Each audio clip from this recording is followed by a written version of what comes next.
That is the sound of a distracted, divided, and dead American until they hear. Battle for Freedom, triggering change, one heartbeat at a time.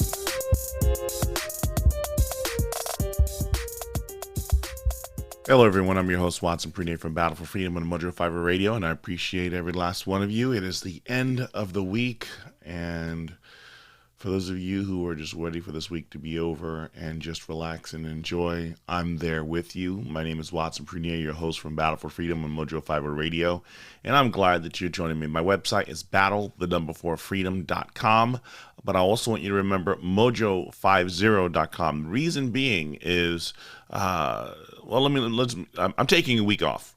All next week I'm off. And you're going to get a chance. When I tell you to go to mojo50.com/schedule and see the different hosts that you can listen to on this amazing network, well, next week, instead of just telling you about who they are, I'm going to let you enjoy those different shows. On Monday, you have Ron Edwards. On Tuesday, you have Pat Oney. On Wednesday, you have the Mighty Oaks program. On Thursday and Friday, you have a new recruit for the Mojo 5 Radio program, Aaron Barker. Ron is going to be on Thursdays and Friday next week. So I believe that, and I'm hoping that you can give them the same love and care that you've done for me. I believe that you will enjoy it as I get retuned, as I get my tune-up next week from work, just taking the week off from work, taking the week off from radio. But I'll still try and listen in and connect and just I'll try and be on that side with you instead of on this side with me. So, yes, Linda, a week without Watson, honestly, to tell you the truth, a week without Watson is almost like actually having multiple sessions of New Life Holistics biofeedback therapy. When you think about the whole idea of having stress, PTSD, you have to listen to me talking at high rates, high speeds, me being bipolar in the midst of this show. 1 minute I'm happy, 1 minute I'm sad. Maybe I need the healing process of New Life Holistic as much as you do because of being exposed to days on end of Watson. You may need for yourself that biofeedback therapy because you don't realize how much more peaceful your life will be in listening to me and New Life Holistic sweet sounds of biofeedback therapy to make you feel better. newlifeholistics.com. Go there, tell them that Watson from Battle for Freedom sent you. Now, actually, no, you're going there because of Watson from Battle for Freedom. Dr. Malchiotti will completely know. I believe he already has a prescription plan for those of you who listen to me and how he can heal you when you're listening and you're following this program. Also, that means that I need you to also keep up, and this is going to be a little bit of a challenge here, between your biofeedback therapy, you also need to keep drinking your American Pride Roasters coffee. Whether it's Izzo's Rage, Watson's White Chocolate Caramel, Ron's Sexual Chocolate, or even Brad's Brown Bag. There's so many different flavors that you can go through, flavors, or even blends that you can go through to enjoy. But keep up on your American Pride Roasters coffee. Why? It's the official coffee of Mojo 5 Radio, and you can't go wrong. You can't go wrong. Carolyn says, that's why we watch. We never know where you'll be. And Kathy says, you're gone for a week. Trigger! Well, there's so many people. What I'm doing right now is I'm responding to their comments. I'm chuckling. I'm laughing because of the fact that many of them decided to go to facebook.com/Mojo50 Radio and leave some comments there. I see Heidi, Carolyn, Amy, Lep.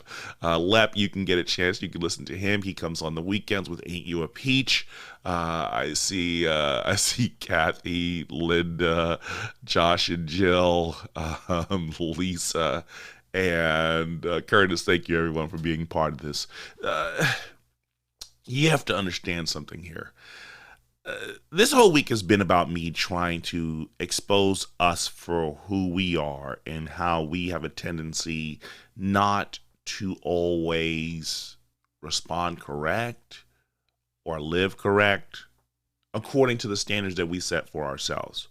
We set certain standards. We set certain expectations, and it's the way we do those expectations that sometimes comes back and then bites us in the end. So today I want to talk to you about this whole idea of the hate harvest, reaping our seeds of contempt. The hate harvest, reaping our seeds of contempt. So if you hear it, not these seeds, but I said our seeds, because every last one of us to some degree have planted seeds of contempt that have grown. It's been watered, it's been tended to, that the proper weather conditions are allowing that seed to bust, the grain or the produce to bust from the seed. The shell is broken, now it's interacting with the ground and the soil, and it's developing its roots, and it's drinking up if there's good water, and if there's a drought, maybe there might be some kind of way that you can tend to the ground to suffice when there's a lack or presence of the nutrients needed for those seeds or the produce to grow the way that you want it to. And in the midst of doing that, finally you get a harvest. My wife's parents are farmers in Northwest Indiana. I always love talking to her dad. It's around this time, or it's around this time that they're, or if not earlier, that they're planting seeds. They're planting crop for the harvest to be yielded in the fall. And so it's always cool to find out, well, what was the ground like? It seemed like it was going to work perfectly fine, and again, a lot of the stuff is guided now, but my father-in-law has grown up, doing the manual labor of planting the seeds, guiding the stock to plant rows of seeds and everything like that. And so every year, I ask, is it time? It's not just them. It's just not my in-laws, but I have other friends who live within 25, 40 minutes of where I live right now. They live out in the country. And I always ask them, how's the stock? Is this, I know that your husband's out there he's right now, you're probably not seeing much of him because he's out in the fields gleaning or reaping the harvest. And I believe that every last one of us, oh yes, and Lep will be doing Derail Shenanigans on 21 August. Yeah, in Nashville. Wow. Oh, Derail Shenanigans. Speak with Lep. Come to facebook.com/Mojo5 Radio. Have a conversation with Lep, and because just enjoy your shenanigans. And because I think a lot of us have been doing shenanigans, and we are reaping the harvest of our shenanigans that we have been doing for so long. The reason why I say this, here we go.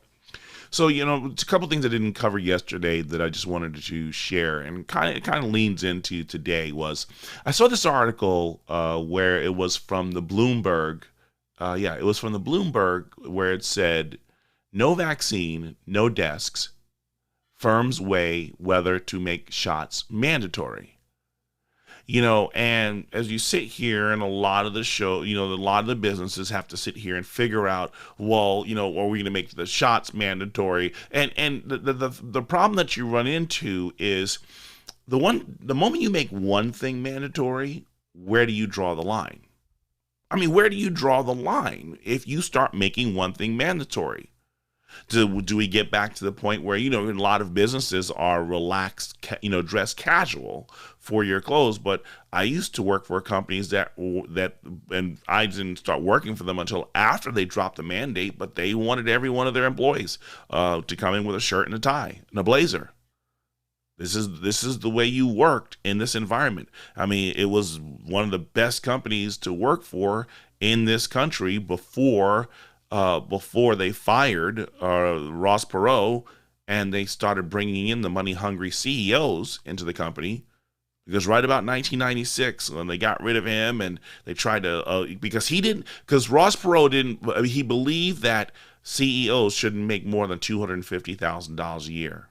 And they didn't like that idea, because the CEOs, they just want to make whatever kind of money that they can, and just, again, rape people. But again, this is who you hire. This is the business mantra that you want for your business. So be it. Do whatever you need to do. But in the end, it wound up burning and costing the company, because less than 7 years later, about 8 years later, you now have them getting bought out by HP. So, we reap what we sow when you turn around and you start making things mandate. The one that I thought was very interesting, though, because this was someone feeling comfortable of doing this. This was someone feeling comfortable of, it was a letter written in the Boston Globe where the person wrote, "It's time for employees to impose vaccine mandates. With supply problems behind us, the next hurdle to reach in herd immunity is convincing enough people to actually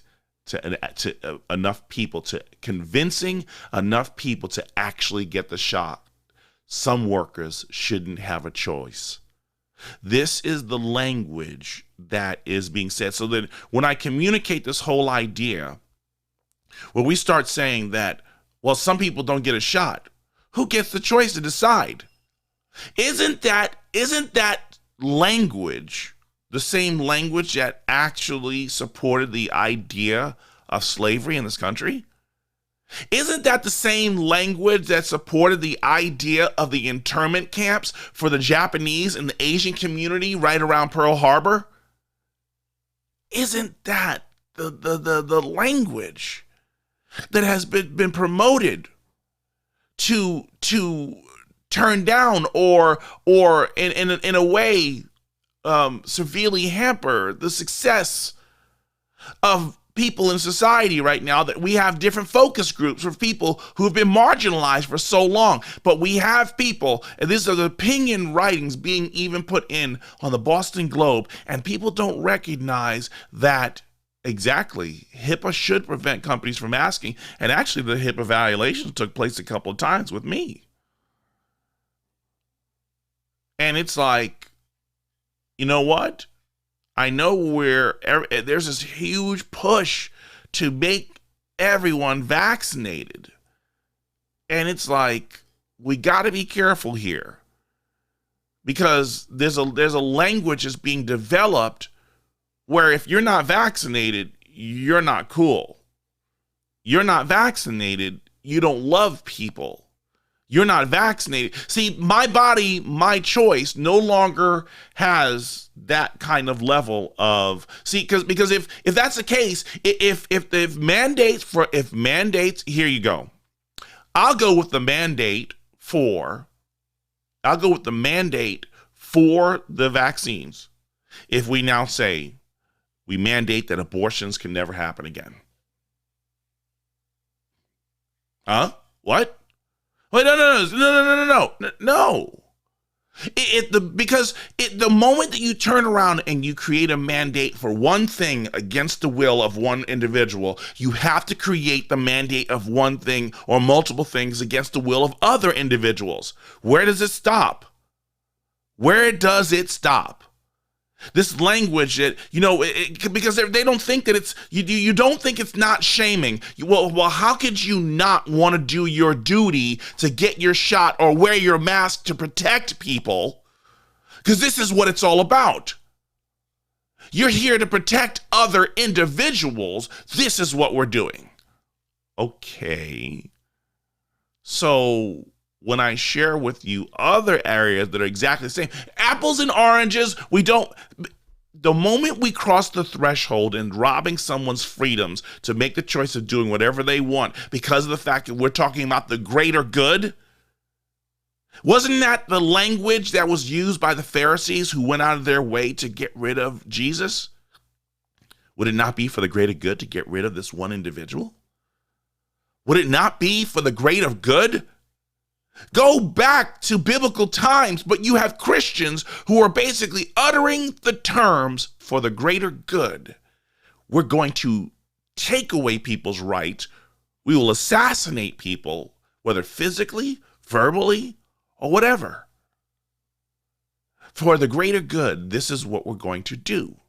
Well, understand, be prepared to reap what you sow. Good morning, Dave. Thanks for joining. And Mitchell, I see you joined too. Great to see you. See, what we're not recognizing here is the moment that we start making mandates, we are now stripping. There always will be someone who's going to be hurt as a result of this. I go with, again, the medicine doesn't always work for everybody. And here's the reason why I say this. What is it? Was it celiac disease? Is that the allergy to wheat? That it took them 7 years to determine if people have wheat allergies. There are people who are allergic to peanuts. There are people who are allergic to a wide variety of things. So we know that we just can't blanket give everybody the same medication because it doesn't work for everybody. And it is high hubris for us to assume that one solution fits all. Like that whole thing about one size fits all for hats, it's a lie. It's a downright lie. I got a big noggin, and sometimes those hats that put on it says one size fits all is cutting off the circulation to my brain. So it's just like what's trying to be forced down our throats or forced into our arms. One shot does not work for all. But we have to because I even asked, as you're trying to push this mandate that this is what has to happen, what about the people who have had the reverse? The science is good. The science is right. Listen, all I'm saying is when we start developing the language of certain behavior patterns will be justified for the greater good or just because we can or you could, be prepared to reap the results of what's going on there. So one of the things that happened to me yesterday was, yesterday, and it didn't get as much advertising as I thought it was, which was kind of weird. But how many of you knew that yesterday was the National Day of Prayer? How many of you received all the information about yesterday being the National Day of Prayer? I didn't get much of advertisement. Really weird. Not too much of advertisement that was going on yesterday for the National Day of Prayer. But as we was going through it, I'm sitting here and I'm watching this thing where I'm on Senator Tim Scott's of South Carolina. I'm on his page. And as I'm on his page, people, I put down a prayer, may the Lord bless you and keep you. I really appreciate everything that he was doing. And it was very interesting to watch the trolls come out. The trolls were coming out of the woodwork, going out of their way to, and that's a good point, Kathy, I don't need an advertisement to pray. Amen. But these trolls came out of the woodwork and they just felt so satisfied trolling on a timeline devoted to, we're praying for our nation. We're not just praying for Republicans. We're not just praying for Democrats. We're not just praying for whites. We're not just praying for blacks. We're praying for our nation. How is that a bad thing? Well, you have the trolls who come out and they say, well, separation of church and state. How dare you use your blue check mark to sit here and promote a religion? I was like, so just by saying something, he's promoting a religion? And then there was a person who was a Rastafarian they said, yeah, I love going on evangelical sites, trolling them. Hail Satan, all the stuff that they're putting on their comments, putting disgusting memes and disgusting comments on these pages. And I was like, I wanted to sit there and white knight, but I just asked him, I just said, why? What's the purpose of this? What's the purpose of this? And then I realized it was pointless to sit there and talk to them because they were hell-bent on believing. I said, separation of church and state. I said, separation of church and state is a myth that's been passed on for the longest time that has been assumed to be law that doesn't even exist. It was a letter written, not in the Constitution. A political candidate basically saying whatever. So a political candidate saying anything about faith does not mean by default they are promoting their faith. And even if they wanted to say, well, I'm praying for you, and and may, whether it's God bless you, Buddha bless you, or whomever, that doesn't mean that they're promoting their faith. To sit here and tell a politician that they have no right to be who they are according to their belief system and their ideology just because they are now in political office, be careful what you are saying now. Because that means that you lose your identity when you go into work. So any of you who say this right now, who say that Tim Scott has no right to talk about his faith as a politician, that means as an employee, you are now saying that any business that's fixated on diversity and inclusion has to shut that program down now, because that business is not about your identity. The business is about actually producing a product so that can be made out to society, serve the CEOs and employees so that they can have their bills paid and have a little education, entertainment on the side.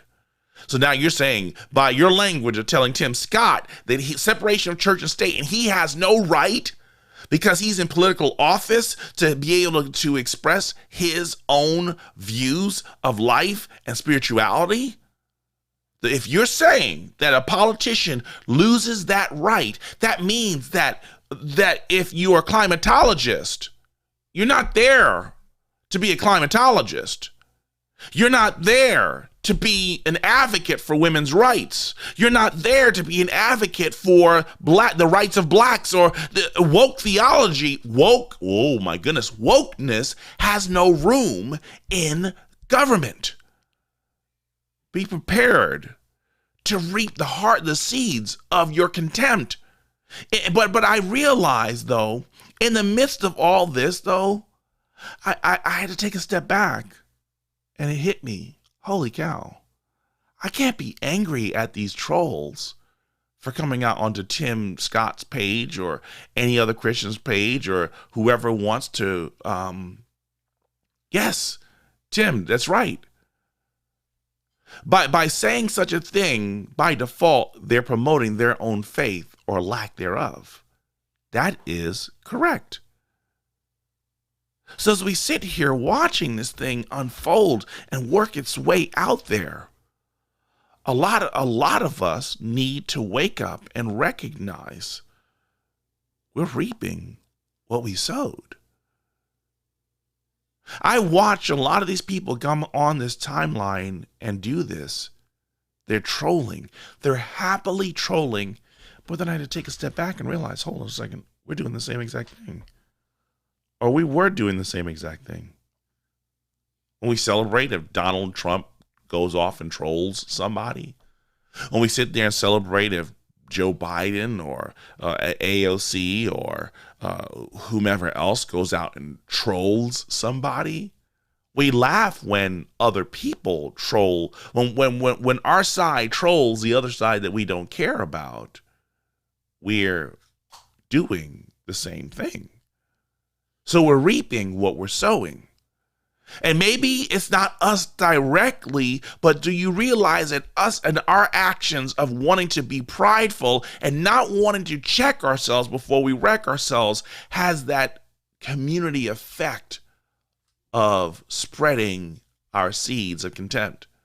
It's interesting, quickly before we go to break here, there's this thing that happens with Monsanto, that if you get any of their seeds, if I'm putting in this crop in this area over here, and if any of the seeds that I've planted in this field by the wind is carried over into another field, Monsanto has rights to that other field that their seeds are growing in. Well, it's almost kind of like the same thing. The seeds of contempt that we may plant and sow and harvest over here, there's wind that picks up and spreads our seeds in other places. And it takes root in someone else's life because we couldn't check ourselves. See, we need to really consider what we're doing, because I think we're reaping the harvest of our contempt. I'm your host, Watson Prunier from Battle Freedom. Let's go to a break. And now, Watson at Walmart. Okay, everyone, put on your masks. How's my mask? It's upside down, sweetie. I'm sorry. No, sweetie. I'm sorry. We're still being bothered by this foolishness. My mask won't stay on. 1 second. Let me help your little sister first. Thank you, Daddy. You're welcome. Okay, let me get your sister. Wrap around the ears, over the nose. There. Let's go. Sir, you can't come in here without a mask. What? Dad, you forgot your mask. Let's go back to the car. Okay, putting on my useless mask. Whoa! My mask fell off again. Triggered! Daddy, what's useless? It's the insanity that says a mask can stop the virus smaller than a mask walking through Walmart, standing in the foyer of a restaurant, and even on a plane. Triggered! How much American Fry versus coffee did you have today? I think he really needs New Life Holistics. Ha ha. Mask is on. Let's go. Can I push the cart? Welcome to Walmart. Is that person wearing pajamas? Yes, dear. A lot of people feel really comfortable when they come here, so they don't get dressed. Wow, look at that person. Who? What? Oh, Lord. Turn the other way. It's impolite to stare. Daddy, Yes, Angel? why is he showing his bum and his panties? And his butt crack. Yuck. Whoa, too much information. Yes, it is. I can't do this. We're out of here. But aren't we supposed to be buying something? We can get it from Tarjay.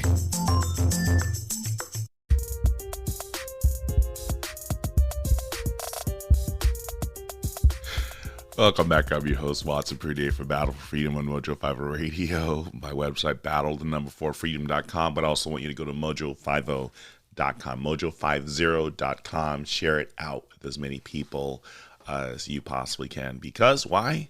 Because it's a great perspective of voices and minds and hearts that you'll really enjoy. Today I'm just talking about the whole idea of the hate harvest and reaping our seeds of contempt. Listen, I share this, folks, only because of the fact that I just want us all to succeed. You know, what was it that Rodney King said? Can we all just get along? That phrase, oh my goodness, almost 30 years ago, almost 30 years ago, is echoing the chambers for so long. But I realize that we can't get along because we're constantly sowing seeds of contempt and never breaking through the barriers of our egos to basically say, you know what? I don't know who you are, but I'm going to sit down and have a conversation with you. I don't know who you are, and you look different, you sound different, you smell different, you talk different. You are different, but at the bottom line, though, we have more similarities, and we could probably have some very interesting conversations. Some people, they're just bent on being disruptive. You don't have to engage them. Don't. It's just not worth it. It's not worth it. Some people just want to be combative, and honestly, life is too stressful to just be with combative people. Are there times the being in the gladiator, being on the arena might be fun? If you need that kind of entertainment, so be it. Do what you need to, but understand that what does God's word say? All things are permissible, but not all things are beneficial. You could do whatever you want, but that doesn't remove you from the consequences of your actions. We could do whatever we want, but that does not remove us from the consequences of our actions. So I sit here and I talk about the idea of the spitefulness and the trolls, and Kathy said earlier she doesn't feed the trolls because she doesn't feed trolls because their bridge fees are too expensive. Yes. Yes, and wallowing in their misery. That's exactly what's going on. And people just wallow in their misery, and it's like, like those cartoons where you have like the cloud that's raining on them and they're just following them. It's just the negativity is always following them. I'm not saying that there aren't times that we actually grow or we appreciate life because of the negativity. But sometimes it seems like people just want to be on the negative side and never come to they want to be on the dark side and they never want to come into the light. I am a troll. I have nothing better to do than to terrorize people because it is my destiny. I am a troll. Well, it only goes so far. May the 4th be with you is already passed. And we've already had our means with jars of mayonnaise in the sink. So now it's time for us to move on, mature, and actually start functioning with society again. Because by doing so, maybe we can reduce a lot of the stress that people have been having. Reaping what we sow.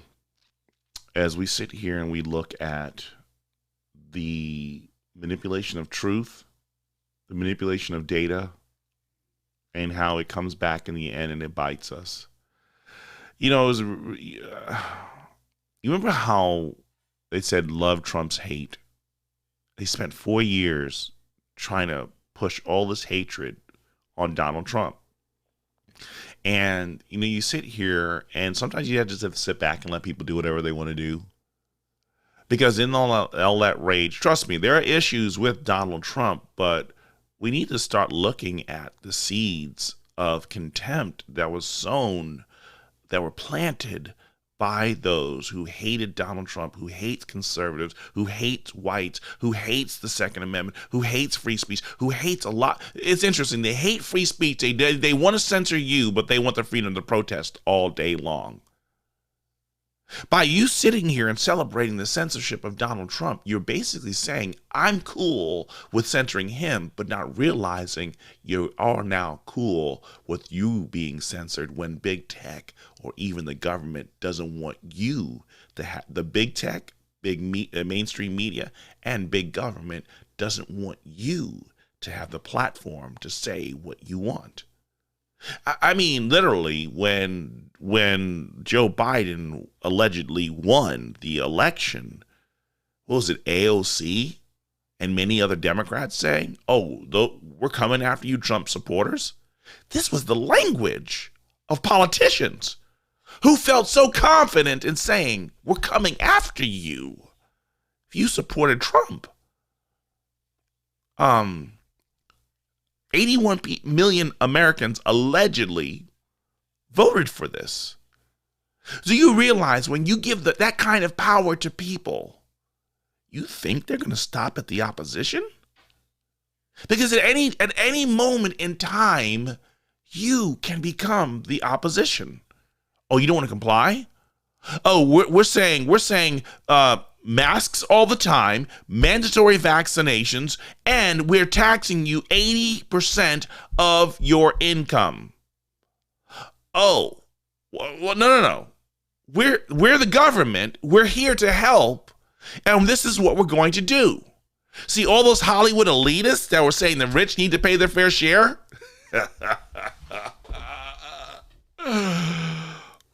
What is it? Welcome to escrow. Because take a break, pause, take a chill. You're about to reap what you sowed. See, because, a lot of y'all guys, a lot of you elitists, we're going to have to start selling your mansions, to start hoarding your money together because, hey, it's tax the rich. Me? No. I supported you. Yes, you did. You supported me before the campaign with all your money, and you can support me after the campaign with all your money. Be careful what you reap, what you sow. But I remember how they just went out. Everything that comes out of Donald Trump's mouth is a lie, right? Everything he says, he's a liar. He's a liar. Wait. And we have to restore the soul of this country, and I'm counting on all of you to be part of that. But I'm not joking when I say this. If you're ever working with me and I hear you treat another colleague with disrespect, talk down to someone, I promise you I will fire you on the spot. On the spot. No ifs, ands, or buts. Everybody is entitled to be treated with decency and dignity. That's been missing in a big way the last 4 years. The last thing we need is the Neanderthal thinking that in the meantime everything's fine, take off your mask. You're a lying dog-faced pony soldier. You said you were, but now you got to be honest. I'm going to be honest with you. Everybody is entitled to be treated with decency and dignity. Yes. So as you sit here and you think about that kind of language that insults people. Oh, you don't want to wear a mask? You're a Neanderthal. I like this whole new thing here because I want to stick with Donald Trump is a liar. Okay. I want to stick with this one for a bit. Okay. Are there been times he's lied? Yeah. Let's be real about this. There are times he's stretched things. He's lied. But I like this interesting article. It came out. Ken talked about this on Wednesday, but I want to talk about it now. Amtrak Joe hits the buffers. President's story about a conductor congratulating him for traveling 1.5 million miles had retired 20 years earlier, and his mother, he was visiting, was already dead. Biden shared the anecdote in his speech on Friday celebrating 50 years of Amtrak. Amtrak said a conductor congratulated him on 1.5 million miles in his second VP term. Recall the incident occurred while he was traveling to visit his sick mother. Biden began his second term in 2013, but the conductor he named retired in 1993. And Biden's mother sadly passed away in 2010 at the age of 92. It's not the first time questions have been raised about Biden's anecdotes. Hey, wait. Biden lying? I mean, right now, it was a national crisis during the presidency of Donald Trump and during his administration. And everything that came out of his mouth is a lie. But everyone who said that, where are you? Where are you? See, you thought it was only to your benefit to talk about his lies. God is saying, I'm about to show you the benefits of your lies and the people that you voted for lies. I mean, for crying out loud, Kamala Harris has been the border czar for almost 2 months now and has still not gone down to the border. But the AOC is not in her chic white high heels and her stiletto pumps and her white suit standing against a fence taking a picture about how tragic it is about what's going on the border. You know what? I'm going to skip this one here for a second, and I'm going to come back to it in a minute here. Where is that video? Here it is. Yeah, here it is. Texas Democrat claims Biden is making migrant camps look empty by moving unaccompanied children into tents next door, while Jen Psaki says he hasn't visited the border because the public isn't interested.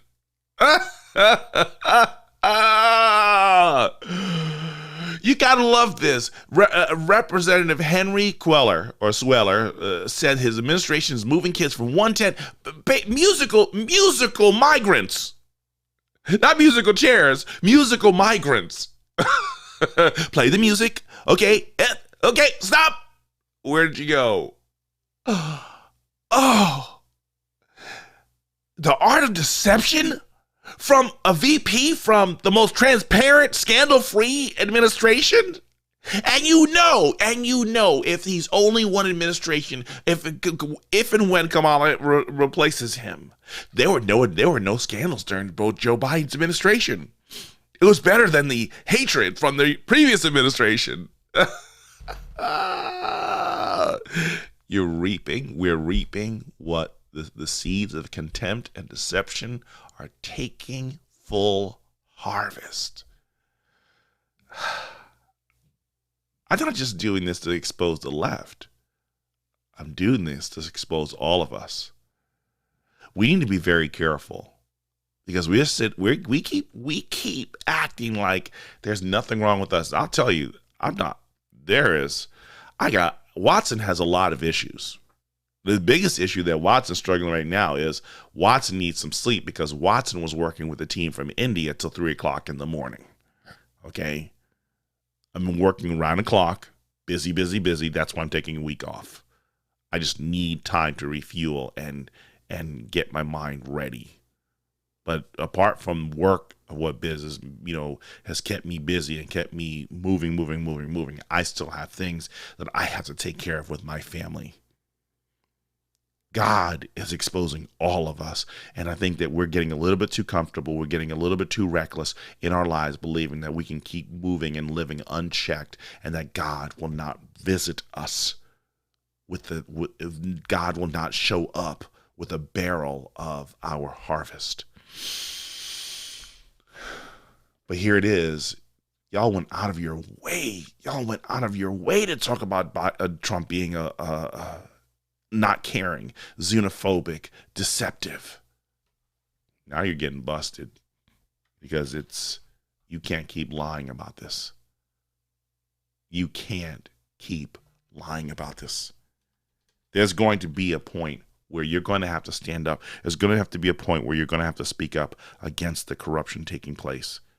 Not just on the other side, not just in our spouse, not just in our neighbors or our family members, but the person in the mirror. Because if you don't, the harvest that's about to be delivered to you will be far more judgmental, far more painful than what we've been dishing out to other people, believing that we're on the side of righteousness. It was an interesting thing. Even Elizabeth Warren agrees with Trump. She says that Donald's Facebook ban proves that big tech is too powerful and slams arrogant Zuckerberg for calling his oversight board a Supreme Court. Massachusetts Senator Warren said that Facebook upholding its ban on Trump's account proves big tech is way too powerful.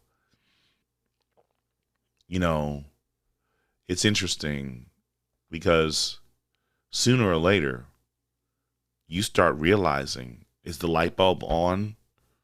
Is the light bulb now on for Elizabeth Warren? Even though she wants to promote things like free school, free everything, because someone has to pay the bill. Is some level of reality now hitting Elizabeth Warren as she agrees that what's happening to Trump is wrong? Is she starting to see, as people are being censored, as people are being silenced, that, holy cow, maybe this isn't such a great plan after all? Yeah. But when you get to that point, when you're finally realizing, oftentimes it's far too late. And Battle for Freedom is about trying to help us wake up before it's far too late. It's bad when Elizabeth Warren is agreeing with Trump. It's pretty bad when Elizabeth Warren is agreeing and supporting something that's wrong with Trump.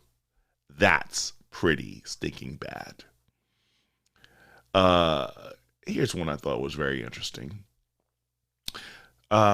Trolls beware. Twitter will now prompt users to review and revise any potentially harmful or offensive replies before they go live.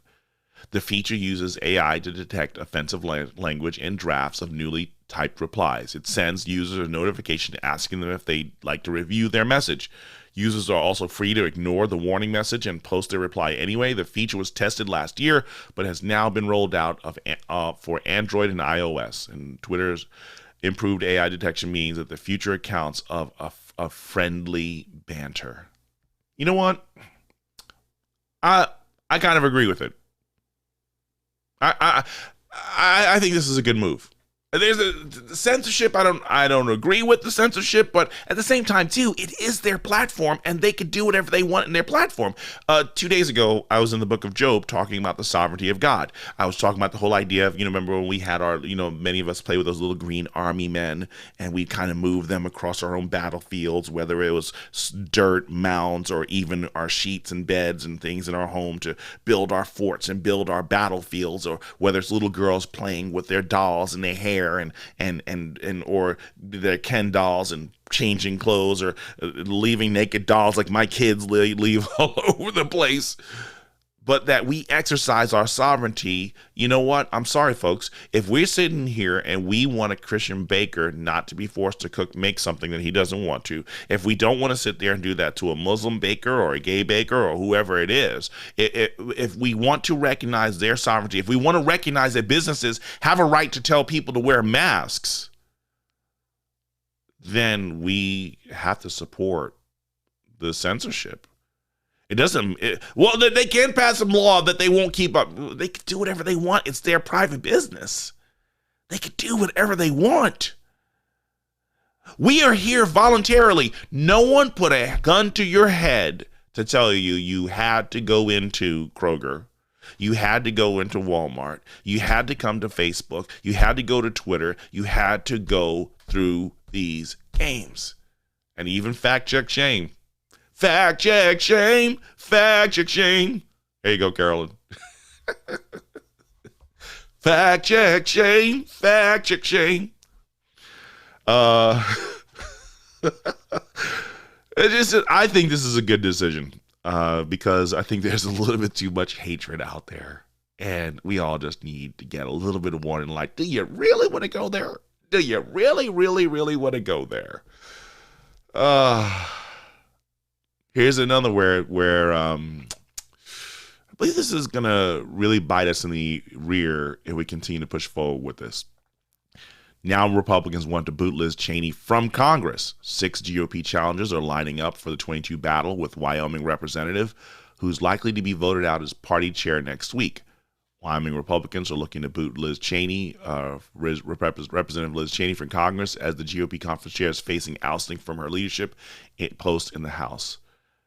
Donald Trump is also looking to recruit 2 others, and the uprising against the Congresswoman came after she voted to impeach Trump earlier this year, and since then has spoken out against them several times. See, this is the thing about this, is the party is not Trump. Can I say it one more time? The party is not Trump. If everyone's, one of my buddies was a delegate here in Indiana. And delegates get a chance to vote for the people who are going to be going into office. And I believe this is in 2010. And they were looking for the Attorney General for Indiana. The GOP had their candidate of who they wanted. But there was this third party candidate, this libertarian candidate called Greg Zeller. And Greg Zeller won the nomination by the delegates by 400 votes. What people don't realize, in the 400 votes that Greg Zeller won over the Republican candidate was a lot of Republicans and libertarians and even Democrats who basically said, oh, no. We don't want that person in here. They voted for the third party candidate. They voted for the libertarian candidate. And my friend said, this is word for word. This is what the GOP, they were mad. They were mad that Greg Zeller was put in office. He was elected to run. He was not put in office, but elected to be the candidate who would run in the fall, whose name would be on the ballot when we did our elections in 2010. And the Republicans basically said, you will vote who we tell you to vote for. And if you don't have a history of voting the way we tell you to vote, you'll never be a delegate again. See, so as we're getting all tripped up about the election fraud or the voter fraud that took place during the 2020 presidential election, why don't you do me a favor? Go to Alan Chesser for Liberty on Facebook. Allen, Allen, Chesser, Chesser for Liberty. Speak to him and ask him about NC09. Ask him about how the Republicans in North Carolina were busted in election fraud. So was it just there? Was it just North Carolina and their seeds of corruption and election fraud that basically made it possible to bloom their mess, the wind blew and spread their mess everywhere else? The party for God, the pro-life party busted in election fraud? Reaping the seeds of contempt. You know, I just don't think it's a good idea to remove Liz Cheney just because she did not kiss the ring. Because she did not bow the knee to Trump. If you don't remove her from office because she's not doing her job, but her job is not to be pro-Trump. Her job is to be pro-American. But pro-American does not mean it's not defined in being pro-Trump. See, the moment that we get wrapped up in these figures, in these personalities, it's no longer about the people, it's about a personality. But he did all these things. I don't care what he did. These positions were never meant to be lifetime positions. These positions were never meant to be about, it wasn't about George Washington. It isn't about Abraham Lincoln. It isn't about all these, John Kennedy. It isn't about Ronald Reagan. It's about us, the people, this nation. The nation, the principle is larger than the person. Her job is to her constituents. This is just so ridiculous. It's so ridiculous. We've strayed so far. Understand this. You remove Liz Cheney. Get ready for the seeds. Oh, we're going to take back seats in the House. We're going to take back seats in the Senate. We're going to take back the presidency. We're going to take back America, MAGA. Those are the seeds you think that you're planting. God's like, yeah, you keep playing that game. You keep playing that vicious poison cycle of hatred. Keep planting those seeds. And I will show you exactly what is going to come to pass. I'm running out of time here. I'm not going to do that one. I'm going to save these. Well, no, I will do this one here. Interesting. Moment Asian dad pushing baby son in strollers punched 14 times during an unprovoked attack outside of a San Francisco supermarket by assailant freed less than a month earlier for shoving a man onto train tracks. A 36-year-old father who identified himself as Bruce was walking his baby in the Mission Bay neighborhood on San Francisco on Friday afternoon when a man came up to him and punched him from behind. Surveillance shows the footage captures him being 14 blows to his head and back from a random attacker. The random attacker actually happened to be black, the people who aren't supposed to be violent in this country. But we're not going to have that discussion. Your seeds of contempt that you keep. The talk, systemic racism, hatred, those seeds that you sow into the hearts and minds of young children that are saying, F Trump, F white people, can't stand a cracker, saltine, can't stand the saltines. As you sit here and you're promoting this nature, the seeds of your anger and hatred are flourishing out in the community. And it has nothing to do with white people and everything to do with the seeds of hatred that you pushed in your life. Let me go towards an attitude of gratitude, end this thing off positive. Send a message to me, b4faog@gmail.com. Give me a great story I want to share that we can be grateful for just wonderful things. Here was a great story that I found, and this could be informative for you. They say that, are you applying for a loan? Avoid midday. Applications processed around 12 p.m. are more likely to be rejected as bankers suffer from decision fatigue. Researchers studied the decisions made by 30 bank credit officers over a month. Specifically, they looked at 26,501 loan repayment structure requests, and decision fatigue is caused by making too many difficult decisions in a row. While refusing a loan restructure involves a loss to the bank, the defaulting is worse. The decline in requests around lunchtime cost the bank some $500,000 overall. Just want to give you a little information, attitude of gratitude that, sometimes when we look at people who you need the loan, I want you to succeed. I hope you have enough money to pay off the loan, but don't do it around lunchtime. Completely nothing to do with this subject, with this topic. I'm sorry, I went to sleep at 3 a.m. But you know what? Maybe you don't need to hear my drivel, and you listen to all the amazing hosts that'll be here next week. I'm your host, Watson Prunier from Battle for Freedom. Brad Staggs and the Daily Mojo's up next. I'm out. Take care. Love and peace.